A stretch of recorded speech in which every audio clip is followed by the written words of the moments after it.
Hi అండి, welcome back to my channel. And షేడేస్ అందరూ ఎలా ఉన్నారు? నేను బాగానే ఉన్నాను. అలాగే మీ సపోర్ట్ ఉంటే ఇంకా బాగుంటాను. ప్లీజ్ వీడియో చూసే ముందు అయితే చిన్న లైక్ ఇచ్చేసి వీడియో అనేది కంటిన్యూ చేయండి. కొత్త వాళ్ళైతే నా ఛానల్ సబ్స్క్రైబ్ చేసుకోవడం మర్చిపోవద్దు. మీరు లైక్ చేయడం నా వీడియోస్ అయితే ఇంకొంతమందికి రీచ్ అవుతాయండి. సో ఇదైతే మార్నింగ్ అనమాట, టీ పెట్టగానే పొంగిపోయింది. సో పరిగెట్టాను అనమాట. ఇంకా పూజ అంతా కంప్లీట్ అయిపోయింది.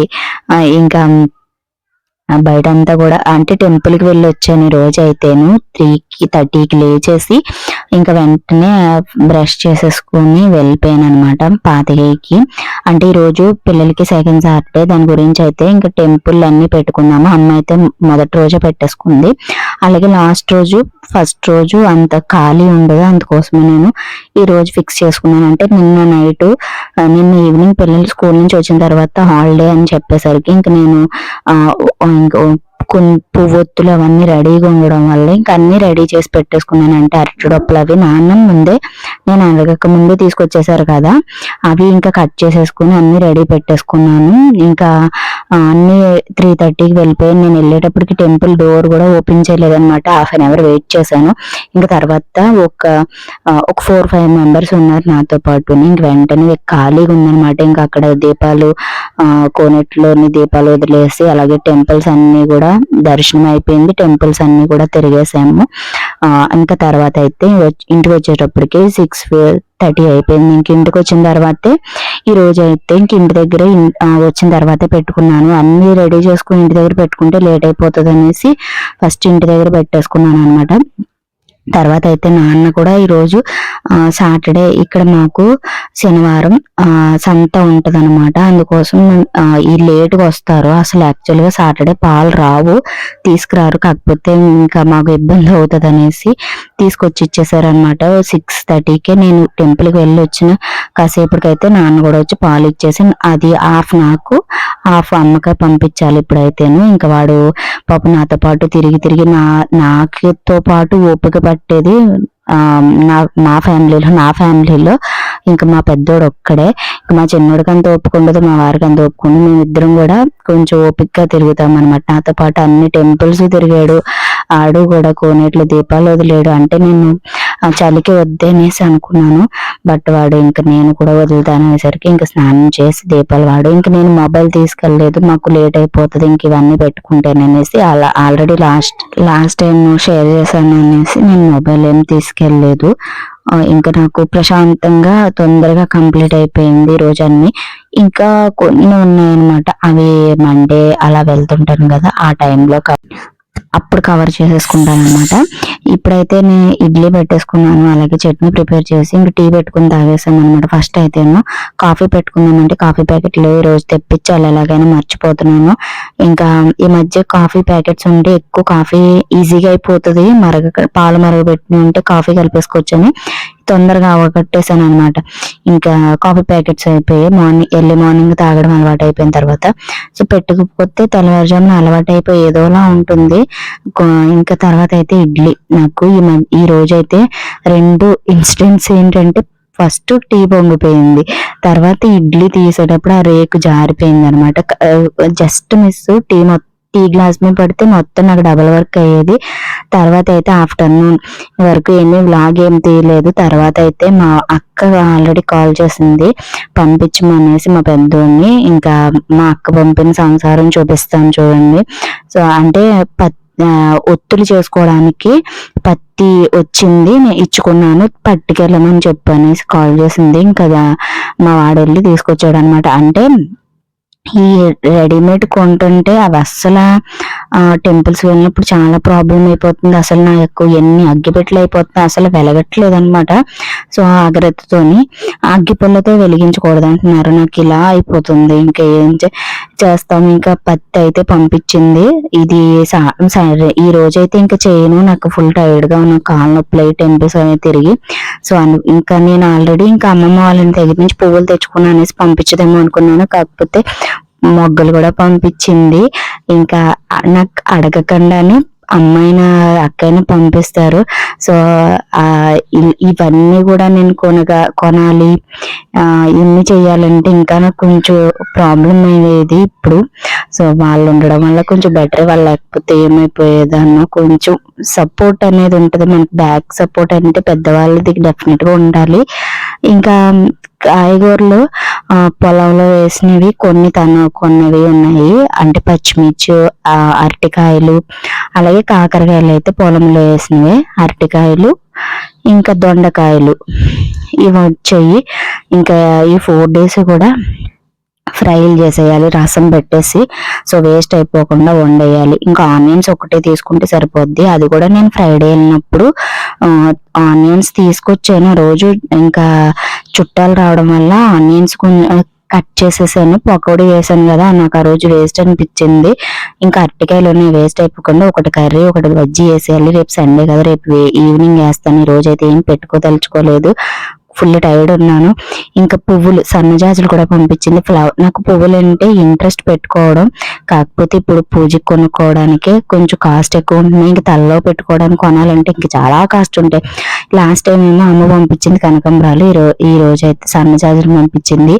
ఇప్పుడు వెజిటేబుల్స్ అవన్నీ సర్దేసుకుని ఇంకా నేను సన్నజాజులు కట్టుకుంటాను, జడ వేసుకుంటాను. మార్నింగ్ నుంచి జడ కూడా వేసుకోలేదు, అలాగా 11 వరకు అలాగ దొర్లుతూ ఉన్నాను. తర్వాత ఇంక ఫుడ్ ప్రిపేర్ చేసేసుకుని రైస్ పెట్టేసుకుని పప్పు కుక్కర్లో పెట్టేసి వేడివేడిగా తినేసి మళ్ళీ అలా దొర్లుతున్నానంటే 3కి లేచేసి టెంపుల్స్ అన్ని తిరిగాను కదా. నేను ఇంకా టైర్డ్ అవ్వాను, కానీ నా పెద్దోడు పాప ఇంకా తిరుగుతూనే ఉన్నాడు, నాకు ఏదైనా కావాలని తేవడానికి వాటిని హెల్ప్ చేయడం. మా చిన్నోడు అయితే టీవీ దగ్గర సెట్ అయిపోయి హోంవర్క్ రాసుకోవడానికి సరిపోతుంది. నాకు హెల్ప్ చేయాలంటే ఇంకా పెద్దోడే చేస్తాడు, ఓపిక్గా చేస్తాడు విసుక్కోకుండా. నేనైనా విసుక్కుంటాను కానీ వాడు అసలు విసుక్కోడు అనమాట. ఇంకా సన్నజాజులన్నీ మందార మొగ్గులు ఒక బాక్స్ లో వేసుకుంటున్నాను, కవర్ లో పెడుతుంటే మర్చిపోతున్నాను. ఇంకా జడ వేసేసుకున్నాను ఫస్ట్, తర్వాత పప్పు కడిగేసుకుంటాను. పప్పు ఈరోజు ఇడ్లీకి కూడా నానబెట్టాను, రేపు మండే కదా, మళ్ళీ టెంపుల్స్ రేపు సండే కదా, సండే రోజు ఇంకెందుకు సరిపోదు రేపు మార్నింగ్ కి, అందుకోసం అయితే ఇంక ఈరోజు అనేసి ఇంక ఈ రోజే మార్నింగ్ టెంపుల్కి వెళ్ళి వచ్చిన తర్వాతే వెంటనే పప్పు నానబెట్టేసుకున్నాం, తొందరగా గ్రైండ్ చేసుకున్నామని. తర్వాత యాజ్ యూజువల్ ఎవ్రీ టైం జరిగేదే మర్చిపోయాను అనమాట. ఇంకా 2:30కి ఎప్పుడు మా వాడు వచ్చాడు కదా, ఇంకా అప్పుడు ఇవన్నీ సర్దుతుంటే అది కూడా గుర్తొచ్చింది. బాబు అనుకుని ఇంకా పప్పు కడిగేసుకొని ఇంక గ్రైండ్ చేసుకుంటే ఒక పని అయిపోతుంది కదా, మళ్ళీ ఈవినింగ్ కి పప్పు టిఫిన్ కి ఉండాలి కదా అనేసి ఇంకా కడిగేసుకుంటున్నాను. ఈ లోపైతేనే మా వాడికి నాకు ఏదో కాన్వర్జేషన్ జరుగుతుంది.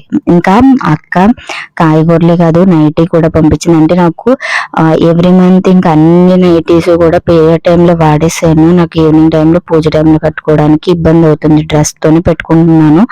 ఇంకా అందుకోసం అయితే కొత్తది ఒకటి ఉంటే తనకి సెట్ అవ్వంది ఉంటే అది పంపించింది, తీసుకున్నది సంథింగ్ ఏదో పంపించింది. ఇంకా అది ఏదో ఒక రోజు అంటే పౌర్ణమి రోజు ఏదో కట్టుకుందాం అనేసి ఇంక ఈ రోజు అయితే యూజ్ చేయను. ఇంకా ఇడ్లీ పిండి అయితే గ్రైండ్ చేసేసుకున్నాను, అయిపోయింది. ఇంకా దీన్ని ఇడ్లీ రవ్వతో కలిపేసుకుని ఫ్రిడ్జ్ లో పెట్టేసుకుంటే అయిపోద్ది. ఇడ్లీ పిండి గ్రైండ్ చేసుకోవడం ఈజీనే, కాకపోతే గ్రైండర్ కడగడమే నాకు ఒక పెద్ద టాస్క్. ఇడ్లీ వేయడం ఈజీయే, ఇడ్లీ పాత్రలు కడగడం పెద్ద టాస్క్, అలా ఉంటదన్నమాట. అందుకే ఎక్కువ క్వాంటిటీ గ్రైండ్ చేసేసుకుంటాను. కానీ మా లూసీ రూబీకి ఎవ్రీడే ఇడ్లీ వల్ల నాకు ఇంకా మా వాళ్ళకి కూడా ఇంక ఇడ్లీ వేస్తున్నాను. ఒకరికి చెయ్యబుద్ధి కావట్లేదు. అంటే ఇంకా ఈ క్లీనింగ్, ఈ పూజకి సర్దు కూడా ఇవన్నీ కూడా చేసుకునేటప్పటికి ఇంకా మనకి తల ప్రాణం తోక్కొస్తుంది అనమాట. ఇంకా అందుకు కాలు నొప్పులు అవి రావడం వల్ల. సో ఇంకా ఆనియన్ ఒకటి తిన్ను కదా, అందుకని మ్యాక్సిమం ఉప్మాలో ఆనియన్ లేకపోతే బాగోదు అనేసి ఉప్మా కూడా చెయ్యట్లేదు. అలా అయితే ఇంకా ఉప్మాలు గట్ట ఏం చెయ్యట్లేదు. ఇంక ఇడ్లీని ఎక్కువ ప్రిఫర్ చేసేది. ఇడ్లీ ఈజీగా అయిపోతుంది. ఆ ఇడ్లీ రేకులు ఎప్పుడో సింక్ లో పడేసి తొందరగా కడిగేసి పడిసేస్తాను అనమాట. అవి కూడా ఒక రోజు వేడి నీళ్ళు పెట్టి బాగా గీకాలి, అంటే డైలీ వేయడం వల్ల రేకులు అనేవి గారపట్టేసాయి. ఇంక ఇడ్లీ పిండి కూడా రవ్వ వేసేసి కలిపేసుకున్నాను. ఆ క్లిప్ ఏం షూట్ చేయలేదు. ఇంక ఇప్పుడు పిండి గ్రైండ్ పెట్టేసుకున్నాను కదా, అన్ని గిన్నెలో వేసేసుకున్నాను. ఇప్పుడు రవ్వ కలిపేసుకున్న తర్వాత ఒక్కసారి నేను ఆ గిన్నె అడుగును కూడా ఒకసారి తుడుచుకుంటాను అనమాట. లేదనుకో ఫ్రిడ్జ్ లోని అవికి అంత పిండి అయిపోతుంది. అందుకోసం అయితే పెట్టేసుకున్నాను. నేను పైన ఉంచి పిండి బాగా పర్మనెంట్ అయ్యేంత వరకు ఉంచను. నాకు ఆల్రెడీ కొంచెం కొంచెం ఎక్కువ గ్రైండ్ చేసుకుంటాను కాబట్టి 4-5 days అన్న రావాలి కాబట్టి ఈ లోపు పుల్లగానే అవుతుంది. సో అందుకోసం అయితే నేను పిండిని ఫర్మెంట్ అయ్యేంత వరకు ఉంచడం. మళ్ళీ ఫర్మెంట్ అయిన తర్వాత అది నాకు ఎందుకో పైకి పొంగి నొర వచ్చిన తర్వాత నాకు పల్చగా అయినట్టు అనిపిస్తుంది. అందుకోసం అయితే నేను పైన ఉంచిన వెంటనే గ్రైండ్ చేసుకుని దోసపిండి అయినా ఇడ్లీ పిండి అయినా సరే ఫ్రిడ్జ్ లో పెట్టేసుకుంటాను. ఇంకా ఒక పెద్ద టాస్క్ ఏంటంటే ఇది క్లీన్ చేయడం. సో దీన్ని వెంటనే క్లీన్ చేసేయాలి, లేదంటే నాకు చిరాకు వచ్చేస్తుంది అనమాట. సింక్ లో అలానే పెట్టి ఉంచును. గ్రైండర్ అయితే అస్సలు ఉంచను. గిన్నెలైనా కొంచెం గ్యాప్ ఉండి సింక్ లో పడేసి కాసేపు ఉంచుతాను, కానీ ఇంక గ్రైండర్ అయితే సమస్య లేదు. ఇంక వెంటనే కడిగేసి బయట పడేయాలి. తర్వాత ఒక అరగంట తర్వాత తీసుకొచ్చి లోపల పడేయాలి. అందుకోసమే నాకు పప్పు నానబెట్టుకోవడం అంటే కొంచెం ఈ మధ్య కొంచెం భయం వేస్తుంది. ఇంకా వేసుకుంటే అంతా దోశ ఇడ్లీ ఒకేసారి మాక్సిమం వీక్ 2 times అన్నా వేస్తాను. ఇంకా లూసీ రోబీ కోసం మేమైతే ఉప్మా రవ్వ దోశ వేసుకు తినడానికి ఉంటుంది. ఎందుకంటే మార్నింగ్ టైంలో వెళ్ళి లేచి రెడీ అవడానికి సరిపోతుంది. బయటికి వెళ్ళి ఇడ్లీ తీసుకురారు, తీసుకొచ్చిన మా వాటికి సరిపోదు అనమాట. అవి చాలా చిన్నగా ఉంటాయి, కాస్ట్ ఎక్కువ. అందుకోసం మనకి ఇంట్లోనే బెటర్ చేసుకోవడం. ఇంకా ఆ గిన్నెలన్నీ కూడా మధ్యాహ్నం లంచ్ తర్వాత ఓపిక తెచ్చుకుని కడిగేసాను. ముందు అనుకున్నాను ఈవినింగ్ టైంలో క్లీన్ చేసుకున్నాను అనుకున్నాను. బట్ నాకు గ్యాస్ నిండా అలా గుండెకిపోతే ఇంకా చిరాకు వచ్చేసింది అనమాట. సో ఇంకా మనకి ఎన్ని పనులున్నా సరే ఇంకా ఆపకుండా చేసేసుకోవాలి. అప్పుడే మనకి బద్ధకం ఉన్నా కొంచెం ఆ బద్ధకం అనేది వదులుతుంది అనమాట. సో ఇంకా గ్రైండర్ కడిగేసుకుని బయట ఆరబెట్టేసుకుంటే ఒక పని అయిపోతుంది. తర్వాత అయితే ఇంకా పువ్వులు ఉన్నాయి కదా సన్నజాజులు, అవైతే మాల కట్టుకోవాలి. ఆ మాల ఏమో నాకు చేతికి సాగే మాల అంటారు కదా, ఆ మాల ఏమో నాకు రాదు. సో నాకు ఇదొక్కటే, చిన్నప్పటి నుంచి నాకు ఇదొక్కటే వచ్చు, అదే కట్టుకుంటాను అనమాట. అమ్మ అక్క అయితే సాగే మాల ఫటా కట్టేస్తారు, నాకు రాదు. ఇంక ఇదే కట్టుకుంటాను. ఇది నాకు ఎక్కువ సాగిపోదు, అలాగుంటది అనమాట. చాలా చిన్నగా ఉన్నాయి సన్నజాజులు, మరి పెద్దగా లేవు. సో కట్టేసుకుని ఇంకా జడలో పెట్టేసుకోవాలి, వెంటనే పెట్టేసుకోవాలన్నమాట. నాకు ఇష్టం. మళ్ళీ ఎందుకు ఫ్రిడ్జ్ లో పెట్టేసి మర్చిపోతాను, అందుకే కొన్ని ఉన్నాయి కదా అన్నట్టుగానే ఇంక వెంటనే కట్టేసుకుంటున్నాను అనమాట. పని కూడా ఇంకా వెంటనే చేసుకుని వెనకాల చూసారా మా వాడు టీవీ నేనే ఆఫ్ చేసినట్టున్నాను. సో ఇయర్ బడ్స్ ఏదో పెట్టేసుకొని ఇంకా హోంవర్క్ రాసుకుంటున్నాడు. హాలిడేస్ అయినా ఇంకా హోంవర్క్ ఫుల్ గానే ఇస్తున్నారు. ఇంక 2 days అయితే మరి ఘోరం అనమాట. టీవీ ఆన్ లోనే ఉంది, ఒకళ్ళ టీవీ ఒకళ్ళ మొబైల్. సో ఇంకా లైట్లు అవి వేసి సో ఇంకా నేను నా పని చేసుకుంటూ ఉన్నాను. ఇంకా పూలు అయితే కట్టేసుకున్నాను కదా, ఇంకా పెట్టేసుకుంటున్నాను. వెంటనే పెట్టేసుకోవాలి జడ, అందుకే తొందరగా వేసేసుకున్నాను ఈవినింగ్ వరకు. లేదంటే అలా పెట్టుకుంటాను. ఎయిర్ స్మూత్ గా ఉండడం వల్ల వాటర్ తో వేసుకున్నా సరే తలస్నానం అది వెంటనే ఆరదనమాట. తడిగా ఉండి అలా జిడ్డిగా అయిపోతుంది ఎయిర్ అనేది. సో ఇంకా పాలు ఇప్పుడే నాన్న పాలు కూడా తీసుకొచ్చాడు. ఇంకా పాలు అయితే మనకైతే అడగకుండానే వచ్చేస్తుంది అనమాట. ఇప్పుడే తెచ్చిచ్చాడు. అక్క కొంచెం పెరుగు కూడా పంపించింది. సో ఇది కూడా ఒక 2-3 days సెట్ అనమాట. మాకు కొంచెం అని పడితే మా లూసి రూబీకి పెరుగు అన్నం వల్ల కొంచెం ఎక్కువ పడుతుంది అనమాట. ఇంకా ఇన్ని చూసారా, బెడ్ మొత్తం కూడా నైట్ వేసే బెడ్ పగలే వేసేసారు. ఇంకెన్ని అడ్డంకులు ఉన్నా సరే తగ్గేదే లేదనేసి ఇంక మోపు పెట్టేసుకుని, అంటే రేపు సండే కదా ఇంకా బేగా పెళ్ళి అది లేవరా, అందుకోసం అయితే ఇంకా ఈ రోజే పెట్టేసుకున్నాను. ఇంకెన్ని అడ్డంకులు ఆటంకాలు ఉన్నా నా పని కంప్లీట్ అయిపోవాలి, తగ్గకూడదు అనమాట. తగ్గేది లేదనమాట పని దగ్గర. సో ఇప్పుడైతే 7:30 అవుతుంది. పిల్లలైతే తినేసారు. నేను దోశలు వేసుకుని తినాలి, మనకేమో బద్ధకంగా ఉంది రోజంతా కూడాను. సో ఎవరైనా వేసి ఇస్తే తినేదాన్ని, బట్ మనమే వేసుకుని తినాలంటే కొంచెం బద్ధకం అనమాట. సో ఇది ఇంక ఇప్పుడైతే దోశలు వేసుకుని తినేయాలి. So that's it for today video. ఈ వీడియో నచ్చినట్లయితే ప్లీజ్ లైక్ చేయండి, షేర్ చేయండి, కామెంట్ చేయండి. కొత్త వాళ్ళైతే నా ఛానల్ సబ్స్క్రైబ్ చేసుకోవడం మర్చిపోవద్దు. మరొక మంచి వీడియో కలుస్తాను. అందరూ take care, bye. Thank you for watching. Bye.